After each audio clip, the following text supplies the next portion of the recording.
Assalamualaikum adik-adik semuanya. Aku datang lagi. Di video kali ini akan membahas tentang konsep mol. Di video ini nanti akan dibahas juga bagaimana cara untuk menghafalkan rumus-rumus mol yang seabrek itu. Ikuti videonya ya, jangan kebanyakan di skip loh, biar ngerti ya.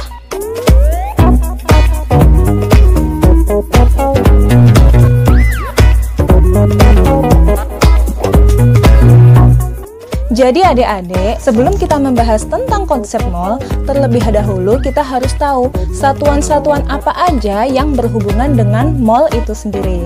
Kita lihat gambar di sini ya. Yang pertama itu adalah molaritas, kemudian volume, di mana volume di sini mengutamakan volume gas ya. Selanjutnya adalah jumlah partikel, yang terakhir adalah massa. Lalu bagaimana hubungan mereka dengan mol? Ayo kita bahas lebih mendalam yuk. Adik-adik semuanya, sekarang menginjak ke pengertian mol ya. Mol sendiri adalah satuan jumlah zat dalam ilmu kimia. Dengan kata lain, mol merupakan satuan yang digunakan untuk mengkonversi dari satuan satu ke satuan yang lain. Untuk analoginya dalam kehidupan sehari-hari, misalkan nih, aku menggunakan lusin, aku samakan dengan mol. Iya kan? Nah, kalau dalam kehidupan sehari-hari, misalkan aku punya 1 lusin jeruk, artinya ada berapa butir? 12 buah. Ada? Iya, ada 12 butir. Kemudian kalau misalkan aku mengatakan 1 lusin jeruk, itu ada berapa gram? Ya mana aku tahu Iya, kan perlu timbangan kan? Oke, aku misalkan di sana X gram gitu aja ya. Nah, analoginya lusin itu sama dengan mol, itu dalam 1 mol senyawa itu ada berapa partikel, kayak gitu. Atau dalam 1 mol berapa gram untuk massanya. Jadi fungsinya mol ini mungkin mirip-mirip lah ya dengan lusin dalam kehidupan sehari-hari. Adik-adik, yang pertama ini akan kita bahas mengenai jumlah partikel. Analoginya dalam kehidupan sehari-hari adalah, misalkan aku mempunyai 1 lusin telur. Berarti 1 lusin telur ini ada berapa butir telur? 12 Ya, dong. ada 12 butir telur. Nah, ini sama kalau misalkan aku mempunyai H2O. Dalam 1 mol H2O ada berapa jumlah partikel H2O atau ada berapa jumlah H2O di dalam 1 mol itu? Berapa ya? Iya, belum tahu kan ya? Makanya itu kita memakai rumus. Sebelum kita membahas tentang rumus, sebelumnya kalian harus tahu bahwa jumlah partikel dinyatakan dengan bilangan Avogadro. Nah, lambangnya adalah huruf L. Kemudian bilangan Avogadro itu jumlahnya adalah 6,02 kali 10 pangkat 23 partikel. Nah, ini baru kita ke rumusnya. Rumusnya adalah X sama dengan N dikalikan dengan bilangan Avogadro itu sendiri, di mana X adalah jumlah partikelnya, sedangkan N adalah molnya. Oke, lanjut. Sekarang ke massa. Analoginya di kehidupan sehari-hari aku masih pakai lusin ya. Iya, yang gampang gitu. Nah, kalau misalkan aku mempunyai 1 lusin semangka, kita tahu bahwasanya dia ada 12. Tapi kalau misalkan aku mempunyai 1 lusin jeruk, berarti dia ada 12 buah jeruk, ya kan? Nah, sekarang tak tanya, antara 1 lusin semangka dan 1 lusin jeruk, apakah gramnya sama? Ya beda dong. Iya, sudah kelihatan kan? Tidak sama, karena kita sudah tahu besarnya aja juga beda. Ini juga sama halnya dengan misalkan aku mempunyai 1 mol H2O dan 1 mol kalsium atau Ca. Apakah mereka masanya sama? Enggak kali ya. Iya, mereka masanya tidak akan sama. Maka dari itu cara menghitungnya butuh rumus ya. Massa molar menyatakan massa yang dimiliki oleh 1 mol zat. Sedangkan massa 1 mol zat itu sendiri sama dengan AR atau MR zat tersebut dengan satuan gram per mol. Untuk mengetahui AR dan MR itu apa, kalian lihat yang ada di pojok sana, pojok kanan atas, bisa diklik ya, pernah aku bahas loh. Nanti kalau misalkan senyawamu yang mau kamu hitung itu adalah berupa senyawa, maka kamu menghitungnya menggunakan MR. Tapi kalau misalkan unsur yang mau kamu hitung itu adalah berupa partikel, maka yang kamu gunakan adalah AR, di mana MR merupakan jumlah dari AR. Rumus massa itu sama dengan mol dikalikan massa molar. Ingat ya, massa molar itu adalah AR atau MR. Sekarang masuk ke pembahasan tentang volume. Untuk analoginya, aku masih pakai semangka sama jeruk ya. Itu mulu Nggak Kak, usah jadi belajar lapar. dulu laparnya nanti, oke? Kalau untuk yang volume ini beda dengan yang masa tadi ya. Misalkan aku mempunyai 1 lusin semangka dan aku mempunyai 1 lusin jeruk, apakah volume mereka sama? Ya beda dong. Iya, beda kan? Tapi kalau misalkan volume yang akan dibahas di sini ingat adalah volume gas. Jadi beda dengan semangka atau jeruk Hah, tadi. kenapa beda?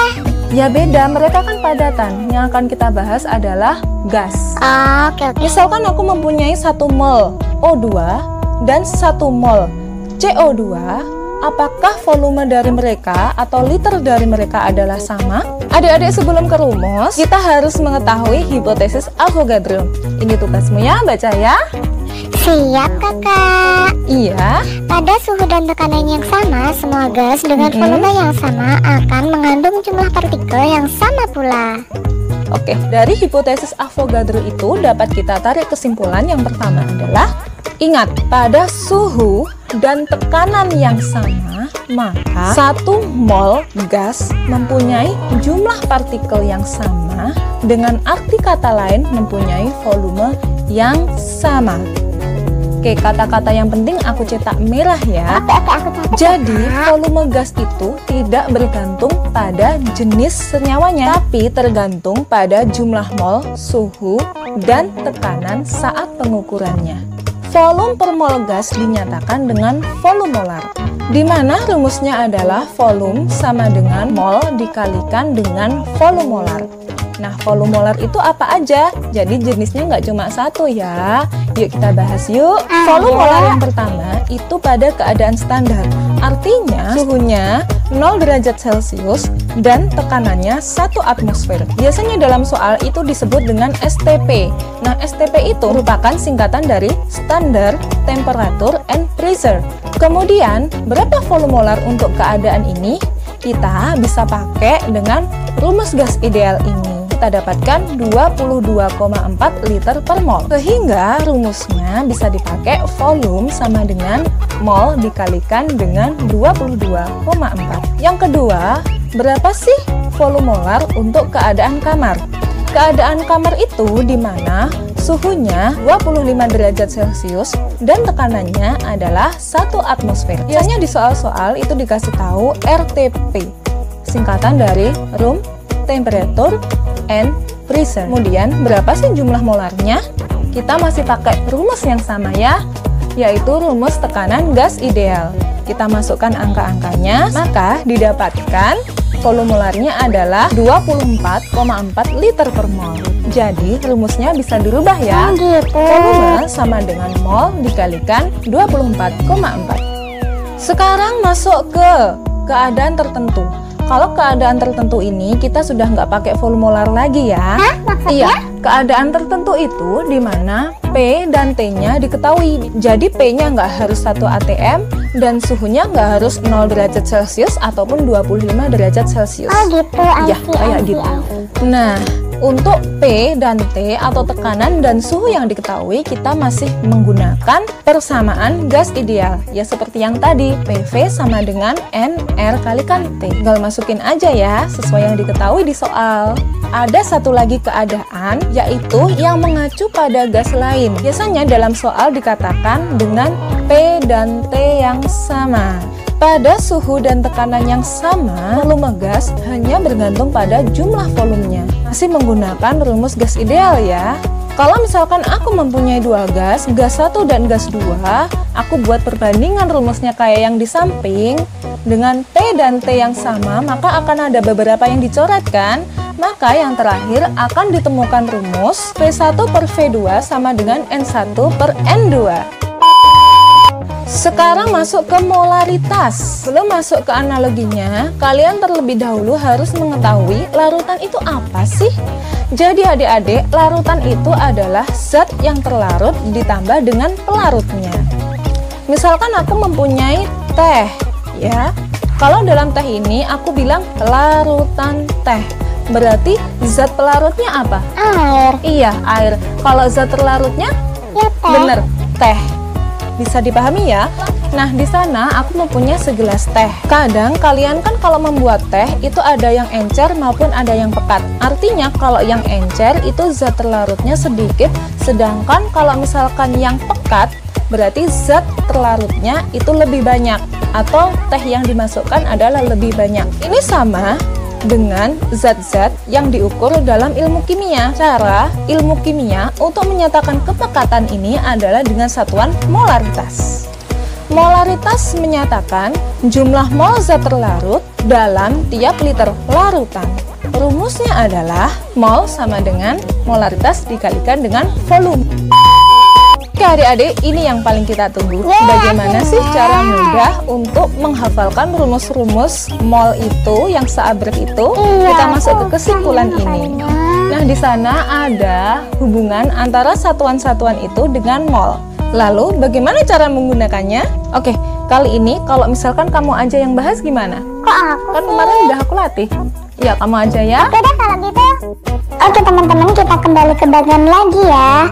Nah, di sana ada bagian yang merupakan ringkasan dari rumus-rumus mol. Nah, di mana yang ini, yang kotak warna-warni itu merupakan pengali atau pembaginya. Lalu bagaimana caranya menggunakan bagian ini? Misalkan yang diketahui adalah massa, kemudian yang ditanyakan adalah mol, maka arahnya kan ke sini kan teman-teman, berarti kalian pusatkan pada panah yang ini nih teman-teman. Nah, dari sana berarti gimana rumusnya? Massa, ya kan di sini massa dibagi, ada di sini kan dibagi dengan pembaginya apa teman-teman? MR atau AR, maka dihasilkan di sini kan arah ke sini ketemu sama dengan kan, ini sama dengan mol. Kemudian misalkan nih kalian yang diketahui adalah molnya, yang ditanyakan adalah molaritasnya, berarti arahnya ke arah sana kan teman-teman kan? Aduh putus. Nah, ke arah sana kan, berarti pusatkan perhatian kalian pada anak panah yang ini. Berarti rumusnya kita berangkat dari mol ya, mol itu dibagi dengan volume, pembaginya kan volume, sama dengan molaritas. Berarti yang kami gunakan adalah rumus yang ini. Sekarang kalau misalkan yang diketahui adalah jumlah partikel, sedangkan yang ditanyakan adalah volume gas, maka boleh kalian tulis dulu ya. Yang diketahui adalah jumlah partikel, kemudian yang ditanyakan adalah volumenya. Berarti arahnya ke sini, melewati mol kan teman-teman. Sini ada molnya. Berarti yang diketahui kan X. X-nya harus dibagi dulu dengan bilangan Avogadro. Berarti kayak gini rumusnya. Sama dengan kan arah ke sana ketemu sama dengan mol. Kemudian habis itu dari mol ke arah sana kan dikalikan dengan volume molar, nanti sama dengannya di sini kan ketemu volume. Gampang kan teman-teman? Oke, kita lanjut ke contoh ya. Teman-teman, ada soal yang pertama. Dari soal di atas dapat disimpulkan bahwasanya yang ditanyakan adalah jumlah partikelnya atau X, sedangkan yang diketahui adalah gramnya, yaitu adalah massanya. Artinya nanti arahnya awalnya kalian berangkat dari massa, habis itu yang terakhir nyampainya ke jumlah partikel. Dari sini massa kan arahnya ke sini ke jumlah partikel harus melewati mol. Dari mana taunya ini? Yaitu dari bagan yang tadi, berangkat dari massa, kemudian yang ditanyakan adalah jumlah partikel. Berarti arahnya ke sini ya teman-teman. Nah, kita ikutin panahnya. Yang pertama yaitu massa, kita tulis di sini ya, massa. Terus kalau arahnya ke sana berarti dia dibagi dengan apa? Pengalinya adalah MR atau RAR. Tulis di sini MR atau AR-nya. Kemudian ketemu sama dengan molnya. Kalau sudah untuk rumus kedua arahnya ke sini kan teman-teman, yaitu dari mol dikalikan dengan bilangan Avogadro pengalinya ya teman-teman ya. Baru ini kepala panah kita ketemu dengan X-nya atau jumlah partikelnya. Kalau sudah kayak gini tinggal menghitung aja deh. Nah, tinggal kita masukkan aja ya angkanya. Awalnya di sana diketahui 200 gram kalsium. Nah, ml dari kalsium itu kan 40 teman-teman. Ya kan? Terus sama dengan, ini bisa dicoret ya teman-teman ya, berarti ketemu 5 mol. Nah, mol dari sini ini bisa kalian masukkan ke rumus yang ini teman-teman. Nah, nanti 6,02 kali 10 pangkat 23 partikel, berarti ketemu berapa teman-teman? 30,1 kali 10 pangkat 23 partikel atom. Ya ampun, tulisanku teman-teman jelek sekali ya. Sekarang soal yang kedua nih teman-teman. Berarti dari sini dapat diketahui bahwa yang ditanyakan adalah jumlah partikel, yaitu adalah X. Kemudian yang diketahui adalah liter. Berarti ini adalah volume, di mana volume yang diminta adalah keadaan STP, berarti volume molarnya harus berapa teman-teman? 22,4 liter per mol. Yuk kita lihat kemana arahnya. Jadi awalnya kita berangkat dari V atau yang diketahui adalah volumenya. Kemudian yang terakhir kita nyampainya di X atau yang ditanyakan adalah jumlah partikelnya. Arahnya ke sini ya teman-teman. Berarti dia harus melewati mol dulu. Kita lihat di sini. Awalnya kita berangkat dari volume gas dalam keadaan STP, kemudian yang ditanyakan adalah jumlah partikelnya. Berarti cari yang panahnya kayak gini ya teman-teman ya. Habis itu coba deh kita tulis rumusnya ya. Berarti di sana ada volume. Nah, di sini ada tanda bagi kan, dibagi dengan volume molarnya sama dengan ketemu mol ya. Habis itu yang sebelah sini berangkat dari mol ya teman-teman ya. Molnya kalikan dengan bilangan Avogadro ya teman-teman ya. Nah, dengan jumlah partikelnya. Nah, kita masukkan aja angka-angkanya.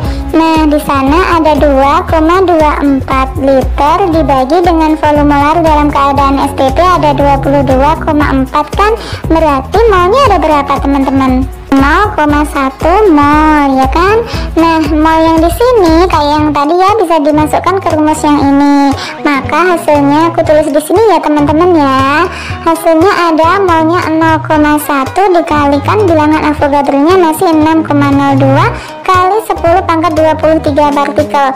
Berarti dapat diketahui hasilnya berapa teman-teman? 0,602 kali 10 pangkat 23.